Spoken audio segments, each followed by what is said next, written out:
Hello, this is Daryl at 10-Foot Truck Good Attitude Services. It's a beautiful day today. It's October 13th. It's in the 70s, so it's still beautiful weather out here in October. And this October has been amazing for weather-wise. We haven't had much, I don't think we've had any rain at all. It's been nice and sunny. Not too hot, but like in the 70s. Next week it's going to be in the 60s. It's been a beautiful day, beautiful month. Of course, that's going to change probably next month. It's going to start getting pretty cold, but I'm taking advantage of it. I just came back from a moving job that I got off of Craigslist. The customer was great. Everything was in the garage. Just had to back up. It was just a bunch of dressers and cabinets and things and sofa, and just things that were, some was really heavy, but it wasn't too bad because it was just right there in the garage, and then it was delivered to a house ground level. So one thing that was cool is the customer had this portable ramp, and she said I could use it. And it folded out, and it was able to, because my truck, I have a box truck, but it doesn't have a ramper, it doesn't have a lift gate. So I have to lift things onto the bumper, onto the truck. It can be challenging and awkward sometimes getting some heavy stuff in there, into the truck. So she said I could use the ramp, and I used it. It worked out great. I was able to use the four-wheeler and the dollies to bring in the furniture into the truck, load it all up, and unload it with a ramp, because the ramp, you could fold it up, and I could stick it in right on the side of the truck here, so it didn't take up much room. And she said she's going to be selling it, so I might consider buying it, because it would be a great tool to have, because in certain situations, having a ramp really saves time, and it saves a lot of, having to manipulate stuff and putting it onto the bumper, and having to, it's a little more time consuming when you're having to lift stuff onto the bumper and into the truck and getting up on it's easier just to roll it up on a dolly on the ramp. So that would save some time. So I'm thinking about buying that. She's selling for a reasonable price, because I know they're expensive. I looked into them before, and they can be like $400, $500 or whatever. The ones that you want they're going to be able to support that kind of weight. And that one did support the weight of the furniture and me and the dolly. So I think I might be looking into buying one of those. So it went good, and then she's gonna have me do some more work coming up here in the future, so that might work into another job. So that's about it. It's good to meet new customers that are nice people, and hopefully they work into customers in the future. And another thing I wanted to talk about, this is kind of off subject, just because I thought it was really interesting. Last time I saw this video, I don't know what it was on Instagram, or it's one of those platforms, or YouTube. And it was Elon Musk unveiling these robots. They're called the Optimus robots. I think that's what they're called. I don't know if it's a Tesla company, but Elon Musk was there talking about these robots. And he has them, one's tending bar, and the others are walking around. People are interviewing these robots, and they're humanoid robots. They have arms, legs, they're walking around. And it was weird because it looks so much like those robots that, I don't know if you've ever seen that movie with Will Smith, the I, Robot. That's what they reminded me of. And I remember when I saw that movie for the first time, I, Robot, back in 2004, I believe. I was watching, it was a great movie, and it's funny. It was an entertaining movie. I thought it was well done, so it's worth watching. But it's funny because, you're looking at the movie and saying, yeah, this is science fiction, and these robots are, they're delivering packages, they're doing your labor work and all these other things. I think something to do with, they were going to be doing security or law enforcement. I'm not sure. I can't remember exactly. It's been a long time since I've seen that movie, but it's your typical robot uprising type movie, but not like Terminator. It's not as extreme as like Terminator, but what was interesting that these robots some people were against them. They were suspect and a little skeptical of these robots. They were taking over jobs and stuff. But I'm looking at that and thinking, no, that's never going to happen. That's that's science fiction. That's when I was watching it 20 years ago. But now I'm looking at these things, and they're unveiling them, and they're releasing them, and eventually they're going to be available for the public. And they look so much like that iRobot. It's kind of scary, actually. But at the same time, I thought, well, that's the future. We are kind of like, we're past the information age. The internet age was like the information age, and prior to that was the industrial revolution, which we got in, which added all this industrial machinery and assembly lines and all that. And then we went through the information age, which was the internet, web, computers, phones, and all that. Cell phones. And now we're entering into the AI, artificial intelligence, robotic age. Well, I mean, if you think back, when cars first came out, there was people where before they, before they were reasonably priced, like when Ford did the assembly line. Prior to that, they were very expensive, and most people were just using horse and carriage until Ford made them more for the average man, which is really weird because the way Elon Musk is presenting these robots, he's presenting this is for the average person. It's the same price as a car. You can just like buying another car at like $20,000 or $30,000. So he's kind of marketing towards just having them in every home. He says you could have your personal C-3PO or that robot, your personal assistant. It can mow your lawn, it can clean your house, and all this stuff.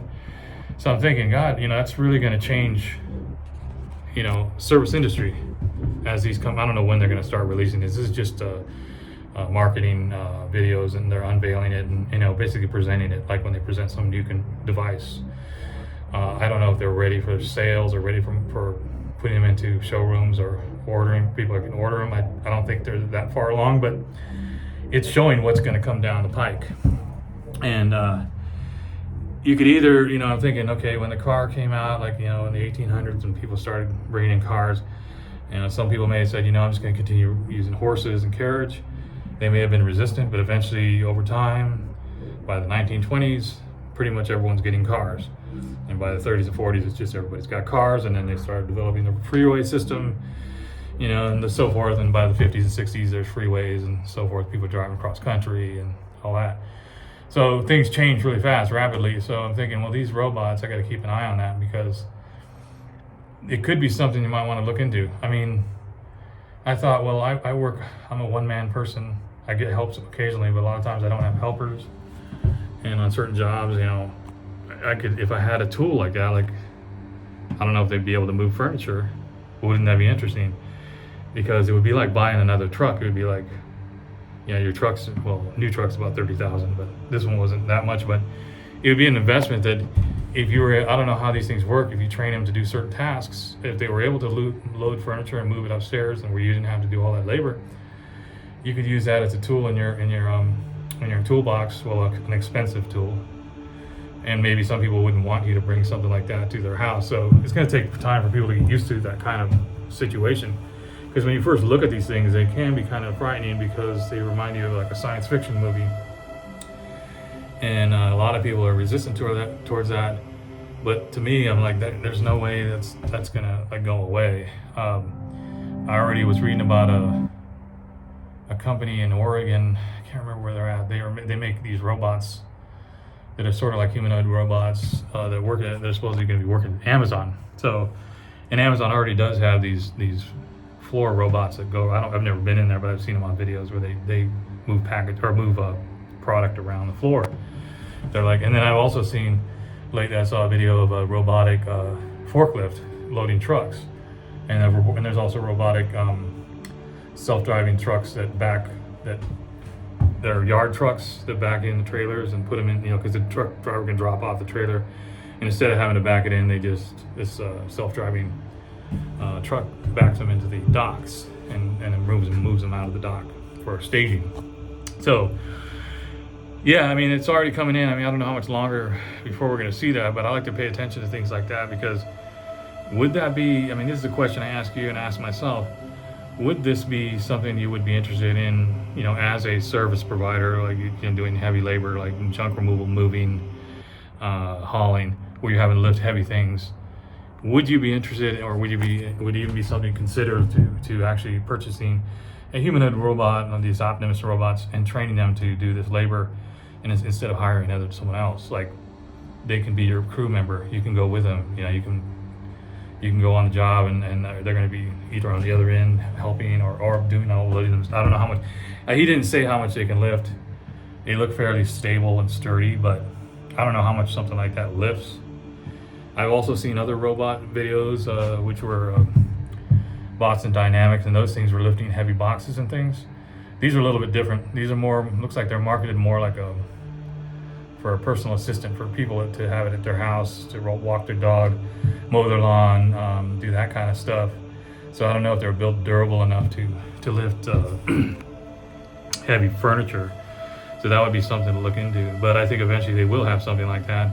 And would you consider? I mean, because I thought about it. Well, if I invested in something like that, I wouldn't have to hire somebody, and I would have I have the customer service and the sales ability and the customer service. I'm good with customers and friendly and as far as the customer service end and sales, I could work with that. When you have a machine like that, they don't have that kind of personality. They're just a machine. So would it be a good tool, just like having a really advanced dolly? Something that you can move. There are robotic dollies. They're not as advanced as a humanoid robot, but something to think about, something to look into, because it is coming down it's going to be our future. This is the way I see it. Because once these technologies come in, they're not going to stop because they're efficient. They can send these robots and these drones into areas that are they could be dangerous, like mining and things like that are dangerous, or toxic places that have toxic chemicals. They could send something like that in there to do certain types of work, so that it's not dangerous for a human to go in there. So I see some benefits to it.